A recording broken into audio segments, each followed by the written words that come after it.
Hello दोस्तों, veterans नमस्कार। मैं दीवान सिंह। मैं आपको बताना चाहूँगा कि ये तो आपको पता चल ही गया कि 9/4/2026 को मिसलेनियस केसों की सुनवाई केवल 2 जज करेंगे और वो जज हैं justice Vikram Nath and justice Sandeep Mehta. यानी सिंगला केस के दोनों को दोनों जज हैं और उन्हीं से हमें मतलब है। यानी 9 तारीख को 3 जजों की बेंच न होकर 2 जजों की बेंच होगी। जब मिसलेनियस का सुनवाई 2 जज करेंगे तो रेगुलर केसों की भी सुनवाई 2 जज करेंगे। इसका मतलब 9/4/2026 को एमसी सिंगला का केस सुनवाई के लिए आएगा। अब सवाल यह है कि एमसी सिंगला का केस किस नंबर पर आएगा। 9/4/2026 के हिसाब से उसका फर्स्ट रिजर्वेशन है, पार्ट थर्ड केस है, एक अकेला एक। लेकिन क्योंकि 8/4/2026 को ऐसी आशंका है कि 2 केसों की सुनवाई नहीं हुई, वो भी लग सकते हैं। लेकिन 8/4/2026 को 3 जजों की बेंच से सुनवाई नहीं हुई तो ये कोई अधिकार नहीं मिल जाता है कि 8/4/2026 के लगे केस इनको 9/4/2026 को लगाया जाए। सिंगला साहब की केस की तो 100% उसमें कंफर्मेशन रिजर्वेशन है। अब रजिस्ट्री के ऊपर है वो क्या करते हैं क्या नहीं करते हैं। तो सबसे पहले मिसलेनियस केस तो 28 मैंने बता ही दिए। कुछ और भी केस हो सकते हैं जो अर्जेंट होते हैं, उसके बाद उनकी सुनवाई होगी और शायद लंच तक का टाइम मिसलेनियस और अदर केस में चला जाएगा। उसके बाद कोर्ट नंबर 2 में रेगुलर केसों का सीरियल नंबर 101, 102, 103 इस प्रकार होगा। हमारा कौन सा नंबर होगा, या तो 101 होगा, 102 होगा, 103।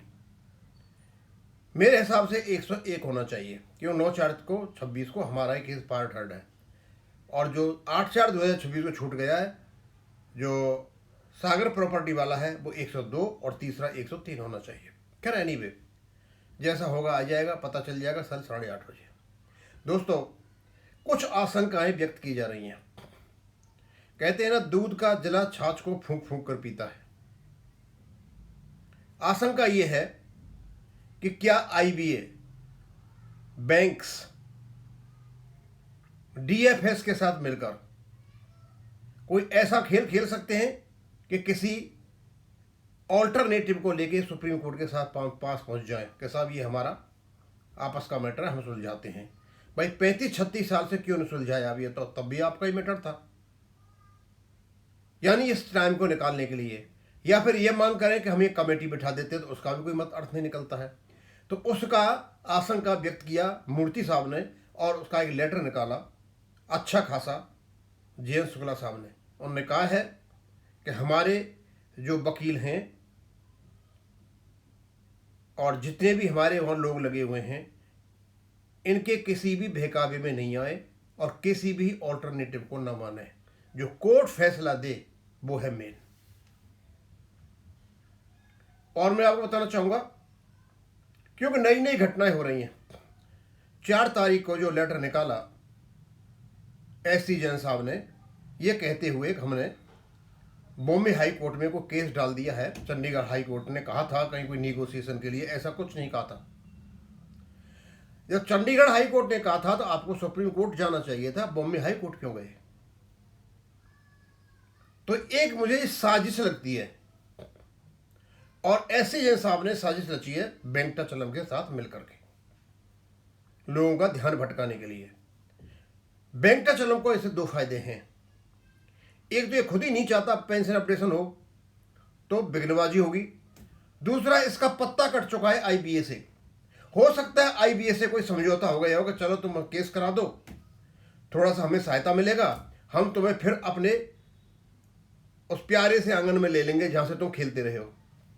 सब कुछ हो सकता है, एनीथिंग कैन हैपन। अदरवाइज मुझे समझ में नहीं आता कि जैन साहब चंडीगढ़ हाई कोर्ट के फैसले को लेकर के बम्बई हाई कोर्ट क्यों गए? यानी मेलाफाइड इंटेंशन, बोनाफाइड से जाते तो ये नहीं करते। मैंने वीडियो बनाया, लोगों को बहुत ज़्यादा रोष व्याप्त था कि आखिरकार इन्होंने ऐसा क्यों किया। जैन साहब चाहते क्या हैं? दूसरा ये भी हो सकता है कि एआईबी पार्क आगे लीड कर रहा है, पैसे खर्च कर रहा है अराइज के साथ मिलकर के, कर तो रहे हैं, तो कहीं वो आगे नहीं निकल जाए तो हम भी कुछ करें, ये भी उसकी धारणा हो सकती है।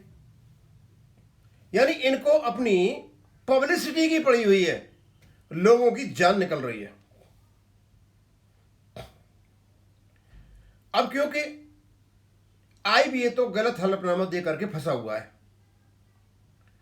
अपनी गर्दन को बचाने के लिए आईबीए बड़े बड़े पैतरे आजमा रहा है। लोकसभा से कहलवाया गया there is no pension updation, Rajya Sabha से यही बात कहलवाई गई, खुद ने लिख करके दे दिया संडी को उसको।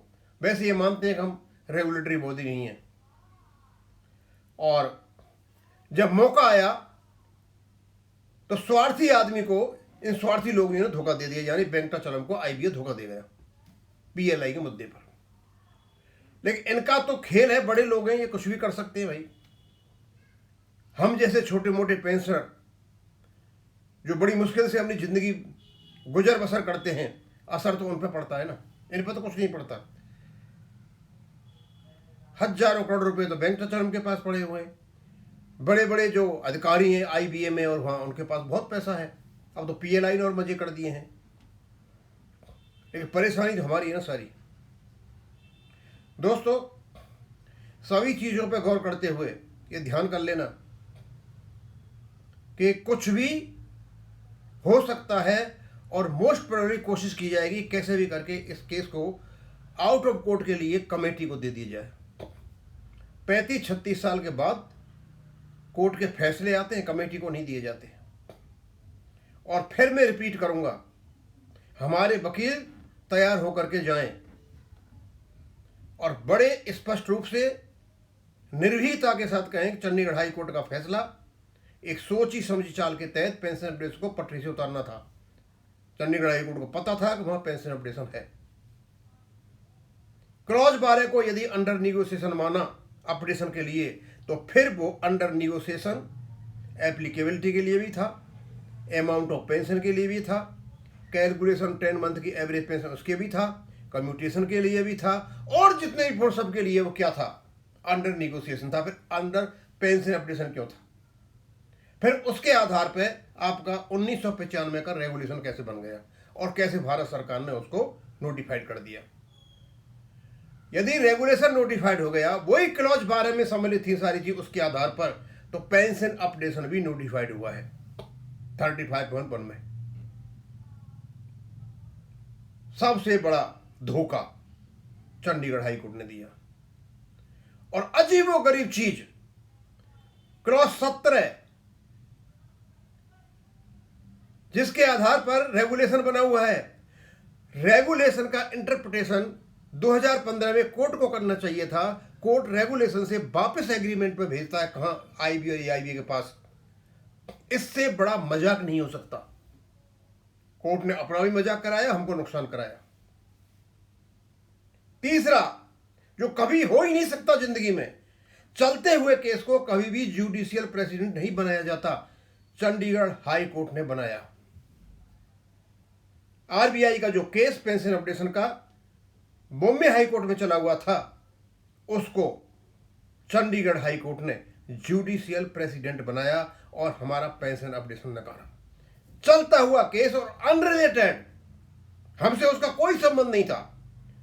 आरबीआई का पेंशन अपडेशन, उनका रेगुलेशन 1990 पर आधारित है और हमारा अलग है।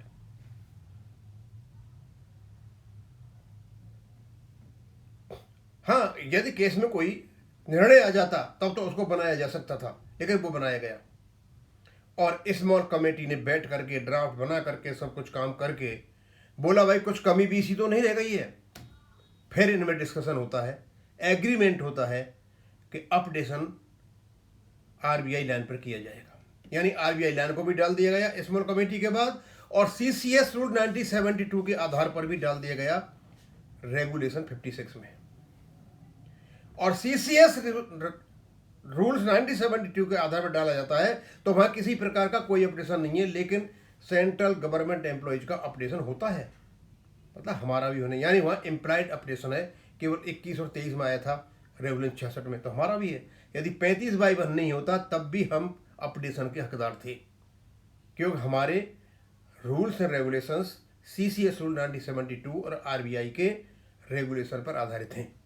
सब कुछ है, इस सब कुछ को खत्म किया केवल और केवल वेंकटाचलम ने आईबीए के साथ मिलकर के। दोस्तों, अब तो हम यही आशा कर रहे हैं कि ये बैटिंग शुरू हो चुकी है, और मुझे लगता है अब जल्दी ही जीत होने वाली है। जीत हमारी बहुत दूर नहीं है।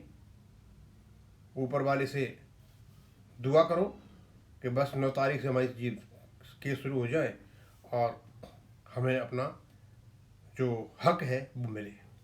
अब यहीं ख़त्म करूँगा। थैंक यू, धन्यवाद।